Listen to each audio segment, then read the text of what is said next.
देखो भाइयों, एक बात और बताना चाहता हूँ। धर्म में राजनीति बहुत जरूरी है और राजनीति में धर्म बहुत जरूरी है। राजनीति में धर्म नहीं होगा तो राजनीति अंधी हो जाती है, धर्म झगड़ा हो जाता है। आपके बीच में हमारे सम्माननीय डॉक्टर नवल किशोर साथ उनके छोटे अनुज अभिषेक आप लोगों के बीच में यहाँ पर उपस्थित हैं और मैं तो एक ही बात कहूंगा, लोगों, अगर तुम्हारे दर्द को कोई समझने वाला है तो मैं ज्यादा ना कह करके एक ही बात कहूंगा, अगर तुम्हारे दर्द को कोई समझने वाला कोई मुखिया है, आज श्रद्धेय हमारे नेताजी आप लोगों के हमारे बीच में मध्य में नहीं है, लेकिन उनके सपुत्र माननीय अखिलेश यादव जन जन तक अपनी आवाज पहुंचा रहे हैं। आने वाले समय पे चूक मत जाना।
जी से आ जाओ 2 मिनट।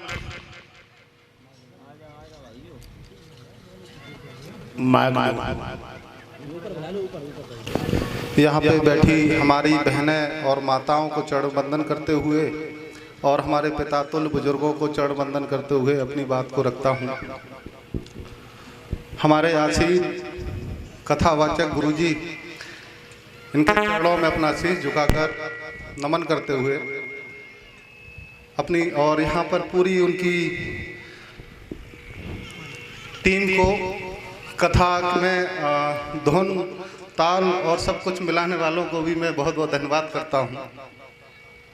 आज समय वो नज़दीक आ चुका है जहाँ पे हमारे मूल अधिकार और समाज में अपनी बात रखने का जो वक्त होता है वो चुनावी समय होता है। और चुनाव में हम जिसको चाहते हैं और जो अच्छे काम करता है हम उसी को चाहते हैं। हमारे बीच श्रद्धेय नेताजी मुलायम सिंह यादव जी, उनके समय के कार्यकाल में मुझे नहीं लगता कि कोई भी दुखी रहा। आज 2014 से 2023 तक के चुनाव में हमारे देश पर कितनी विपत्तियां और कितने हमारे फौजी भैया साथ में खड़े हैं और आप सबको पता है कितने अटैक हुए और आज तक उसमें कोई जांच नहीं हो पाई। तो आज वो समय है, अब वो समय आ चुका है हमारी बहनों को, माओं को, पिता तुल्य बुजुर्गों को, नव युवाओं को कि ये समय समाजवादी पार्टी के लिए और ज़्यादा से ज़्यादा वोट इकट्ठा करने का समय है। अब ये समय इसलिए है क्योंकि संविधान पे चोट पहुंच रही है। मोदी जी की एक वीडियो है हमारे पास, शायद आप तक पहुंची हो। उस वीडियो में वो साफ साफ कह रहे हैं कि आरक्षण को मानने वाला व्यक्ति मैं नहीं हूं। एससी, एसटी, ओबीसी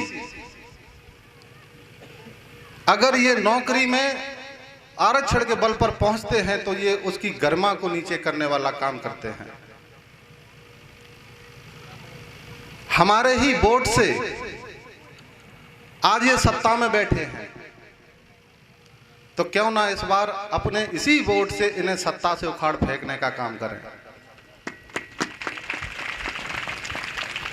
आपके बीच डॉक्टर नवल किशोर शाक्य जी 2013 से कायमगंज में आप सबकी सेवा कर रहे हैं। हम दोनों भाई मिलकर, हमारे यहाँ पे कई भाई हैं जिनके नाम नहीं जानता, लेकिन कुछ हैं जिनके जानता हूँ। गुड्डू प्रधान जी, बालिस्टर चाचा हैं और डॉक्टर साहब हैं। इनको सबको पता है कि 2013 से आपकी सेवा में जो ऑपरेशन 60 से 70 हजार रुपए में होते थे बच्चेदानी के, वो 10-12 हजार रुपए में करने का काम किया। और कैंसर जैसी बीमारी को यहाँ पे 6-7 लाख रुपया लगता था, वहां पे मात्र 80 से 1 लाख 1.25 लाख रुपए में निपटाने का काम किया। अगर आप उन्हें सांसद बना देते हो तो हमें उम्मीद है कि समाजवादी पार्टी के मुखिया जी श्री अखिलेश यादव जी इन्हें कहीं ना कहीं डॉक्टर की लाइन में इन्हें हेल्थ मिनिस्टर बनाने का काम करेंगे। और आने वाले समय में, पहले तो मैं सबकी स्वास्थ्य की कामना करता हूं, अच्छे स्वास्थ्य की कामना करता हूं, लेकिन आने वाले समय में जब डॉक्टर साहब हेल्थ मिनिस्टर अगर बन गए तो मेडिकल लाइन में इतना सस्ता काम करने का काम करेंगे कि हमारे गरीब माँ बाप पिता सभी इलाज करा सके। संविधान हमारे लिए उतना ही जरूरी है जितना हमारे लिए पानी रोटी। तो हमारी जो पानी रोटी पे इन्होंने आंच डाली है, अभी कुछ समय पहले कुछ 62,000-60,000 नौकरियां निकाली पुलिस की। आपको पता है कितना फॉर्म पड़ा? 50 लाख फॉर्म पड़ा। एक नौकरी पाने के लिए केवल 60,000 नौकरी के लिए 50 लाख फॉर्म पड़ा। इससे अनुमान लगता है कि हमारे देश में बेरोजगारी चरम सीमा पर है। हमारे देश में शिक्षा पर अटैक हुआ, हमारे रोजगार पर हुआ, हमारी जीएसटी द्वारा हमारी जेब पर हुआ, और हमें भिन्न भिन्न जातियों में बांटने का काम, जो हमारा भाईचारा था उसको बांटने का काम किसने किया? भाजपा सरकार ने। आज वो भाईचारा सही करने का टाइम आ चुका है। आज वो समय है कि हम वो दोबारा से अपना भाईचारा कायम करने का काम करेंगे। और माननीय अखिलेश यादव जी को, जो अभी हमारे शास्त्री जी ने कहा कि दिल्ली में झंडा गाड़ने का काम अभी से शुरू है, जी जान लगा दो। पीडीए की सरकार इस बार समाजवादी नहीं, समाजवादी ने एक सरकार बनाने का काम किया है, वो है पीडीए, पिछड़ा दलित अल्पसंख्यक। और इसमें ए में एक और जुड़ जाता है,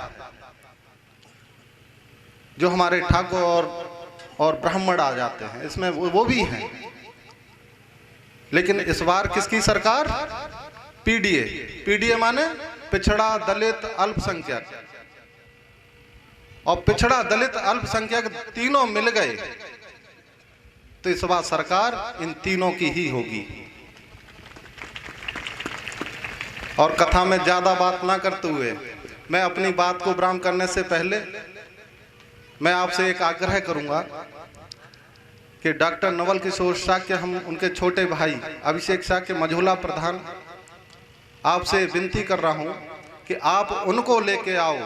आप तो हो ही समाजवादी, लेकिन आप उन्हें और जोड़ो जो समाजवादी से, जिनके दिमाग में गलत फहमियां भर दी गई हैं। और जिनने ये गलत फहमियां भरी हैं उनको 40 साल का समय मिला था। 40 साल से उन्होंने हमारे पिछड़े और दलित लोगों के बीच में सिर्फ एक गंदगी भरी कि समाजवादी लूट मचाती है, समाजवादी ये करते हैं, समाजवादी वो करते हैं। इन्होंने सिर्फ उनके दिमाग में गंदगी भरने का काम किया। आज उनके दिमाग में ये गंदगी भर चुकी, उसी के चलते ये आज सत्ता में बैठे हैं, और उस गंदगी को हम भाईचारे से मिटाने का काम करेंगे। और मैं डॉक्टर साहब के लिए आप सभी से हाथ जोड़कर विनती करता हूं कि डॉक्टर नवल किशोर को इतना वोट दें कि आपका गांव और फिर जिला, इन दोनों का नाम दिल्ली में दर्ज हो। बहुत बहुत धन्यवाद। सभी को पुनः चरण वंदन करता हूं और सीताराम। बहुत बहुत धन्यवाद। बोलिए भगवत भगवान की। दिमाग रखना मेरे भाइयों। अब शेख शाक्य जी ने यहाँ पर जो अपने विचार रखे, उन विचारों पे अटूट खरे उतरो। आने वाले समय पे चूक मत जाना, ना ये देश फिर से गड्ढा में जाने वाला है लोगों।